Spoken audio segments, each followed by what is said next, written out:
Welcome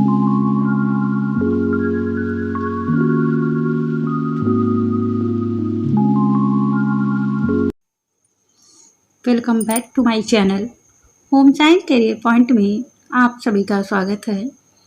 इस video में हम लाए हैं गृह विज्ञान पाठ योजना। जैसा कि आप सभी लोग को बीएड पीटीसी में लेसन प्लान की ज़रूरत पड़ती है, जो किसी के भी समझ में नहीं आता है। पहली बार सभी को दिक्कतें होती हैं, जो समझ में बिल्कुल नहीं आता कैसे बनाना है, क्या मतलब लिखना है, क्या टॉपिक है, क्या पॉइंट डालना है।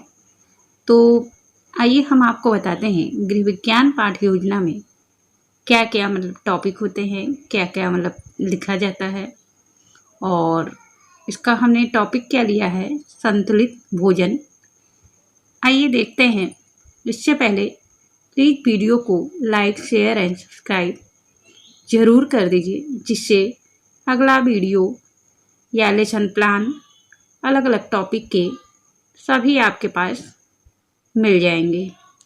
तो आइए देखते हैं लेसन प्लान क्या था। विषय, अवधि और चक्र।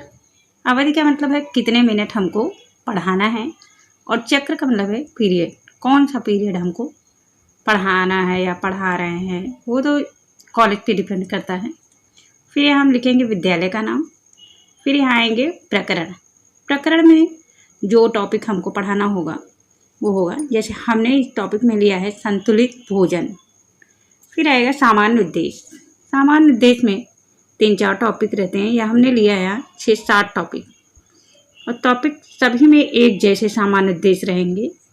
जैसे पहला है छात्राओं में गृह विज्ञान संबंधी समझ कार्यों को सफलतापूर्वक संपन्न करने की कुशलता विकसित करना।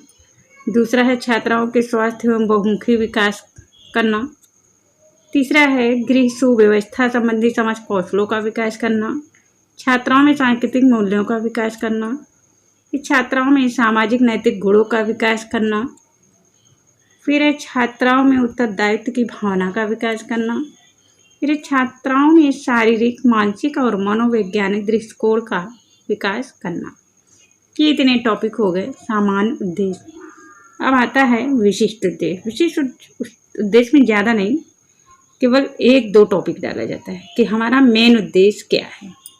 तो पहला है छात्राओं को संतुलित भोजन के बारे में ज्ञान देना, और दूसरा है छात्राओं को पौष्टिक मूल्यों की कमी से होने वाले रोगों के ज्ञान देना। उसके बाद आता है हमारा सहायक सामग्री। सहायक सामग्री का मतलब कौन कौन सी सामग्री हमको यूज करना है। तो पौष्टिक तत्व संबंधी चित्र, अन्य कक्षोपयोगी सामग्री। फिर पूर्व ज्ञान। पूर्व ज्ञान में हम देखेंगे छात्राओं को मतलब पहले से क्या जानकारी है इस संतुलित भोजन के बारे में। तो छात्राएं संतुलित भोजन के बारे में सामान्य जानकारी रखती हैं, जो सबको ज़्यादातर पता होता है। फिर यहाँ हम आ जाएंगे प्रस्तावना। पहला पॉइंट हमारा होगा प्रस्तावना, जिसमें 3 कॉलम बनेगा। क्वेश्चन नंबर 3 होंगे छात्राध्यापक क्रियाएं और छात्र क्रियाएं। स्वस्थ शरीर के लिए पहला क्वेश्चन होगा, स्वस्थ शरीर के लिए क्या आवश्यक है। तो इसमें क्या आवश्यक है, भोजन और जल। दूसरा हो जाएगा शरीर को स्वस्थ और आकर्षक बनाने के लिए कैसा भोजन करना चाहिए। तो इसका भी आंसर होगा संतुलित भोजन। और फिर तीसरा आ जाएगा अस्वस्थ शरीर के क्या कारण है। ये टॉपिक हो जाएगा समस्यात्मक, कि इसी से संबंधित हमको सभी आगे प्रोसेस लेना है। तो इसमें आ जाएगा उद्देश्य कथन। उद्देश्य कथन में ये है, आज हम संतुलित भोजन के बारे में अध्ययन करेंगे। फिर आएगा प्रस्तुतिकरण, कि जो टीचर और स्टूडेंट का प्रेजेंटेशन होगा। तो इसमें कुछ पॉइंट बनेंगे। शिक्षण बिंदु हो गया, छात्राध्यापक क्रियाएं हो गई, छात्र क्रियाएं हो गई, और श्यामपट्ट कार्य हो गए। तो शिक्षण बिंदु में संतुलित भोजन के तत्व, इससे संबंधित 3 प्रश्न पूछे जाएंगे। जैसे कि पहला है संतुलित भोजन के कौन कौन से तत्व हैं। इसका आंसर है विटामिन, प्रोटीन, कार्बोज, जल, लवण। फिर दूसरा है शरीर के बेडौलपन के क्या कारण है। संतुलित भोजन का अभाव। फिर तीसरा प्रश्न है संतुलित भोजन की क्या आवश्यकता है। ये हो जाएगा आपका समस्यात्मक, जिसके बारे में हम यहाँ या छात्र यहाँ एक्सप्लेन करेगा, बताएगा। संतुलित भोजन का तत्व 5 प्रकार का होता है। प्रोटीन, विटामिन, जल, कार्बोज, लवण।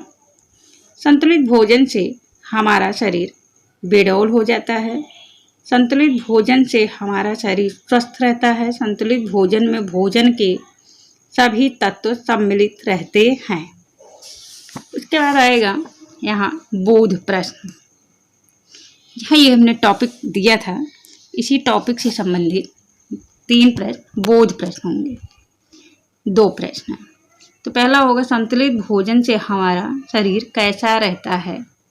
आंसर होगा स्वस्थ एवं निरोग। दूसरा असंतुलित भोजन से हमारा शरीर कैसा रहता है, बेडौल। इसको हम श्यामपट्ट पे लिख भी सकते हैं पॉइंट के रूप में। फिर आएगा दूसरा पॉइंट प्रोटीन तथा कैल्शियम की आवश्यकता एवं कार्य। प्रोटीन तथा कैल्शियम की आवश्यकता एवं कार्य। अब इससे संबंधित हम यहाँ प्रश्न करेंगे और उसके बाद एक्सप्लेन करेंगे। तो पहला क्वेश्चन है शरीर में प्रोटीन की क्या आवश्यकता है। टूटी फूटी कोशिकाओं की मरम्मत करना। कैल्शियम के कौन कौन से स्रोत हैं। खट्टे फल। तीसरा प्रोटीन के क्या कार्य हैं। ये हो गया समस्यात्मक, इसके बारे में हमको यहाँ डिटेल बताना है। तो प्रोटीन की प्राप्ति के लिए हम दाल, मांस, मछली, अंडा, पनीर आदि खाते हैं। यह हमारे शरीर की टूटी फूटी कोशिकाओं की मरम्मत करता है। प्रोटीन हमारे शरीर में पाचक रस व खमीर आदि का निर्माण करता है। कैल्शियम खट्टे फल, आंवला, संतरा, नींबू, अमरूद आदि में पाया जाता है। यह हमारे शरीर की हड्डियों को मजबूत बनाता है। प्रोटीन का मुख्य कार्य शरीर की वृद्धि करना है। अब इसके संबंधित 2 प्रश्न बोध प्रश्न होंगे। पहला कैल्शियम की कमी से कौन सा रोग होता है। पायरिया। प्रोटीन शरीर में किसका निर्माण करता है। प्रोटीन शरीर में किसका निर्माण करता है। पाचक रस एवं खमीर का निर्माण करता है। अब देखते हैं तीसरा पॉइंट, शिक्षण बिंदु तीसरा, प्रोटीन के स्रोत एवं प्रकार। प्रोटीन के स्रोत एवं प्रकार, इससे संबंधित 3 प्रश्न। विटामिन के कौन कौन से स्रोत हैं। का आंसर दूध, गाजर, हरी सब्जी। दूसरा विटामिन कितने प्रकार के होते हैं। 6 प्रकार। और तीसरा है विटामिन की कमी से कौन सा रोग होता है। ये समस्यात्मक हो गया। फिर छात्राध्यापक का कथन।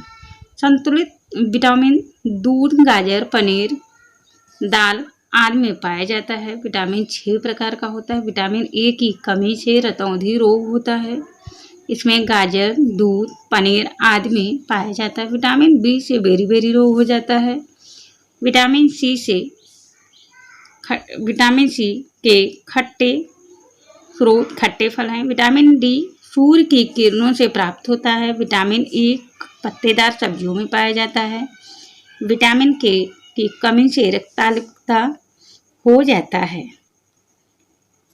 अब ये सभी टॉपिक 3 शिक्षण बिंदु बने, तीनों शिक्षण बिंदु आपके कंप्लीट हो गए। अब तीनों शिक्षण बिंदु को मिला करके एक पुनरावृत्त प्रश्न करेंगे। सभी क्वेश्चन मिला करके बच्चों से पूछा जाएगा।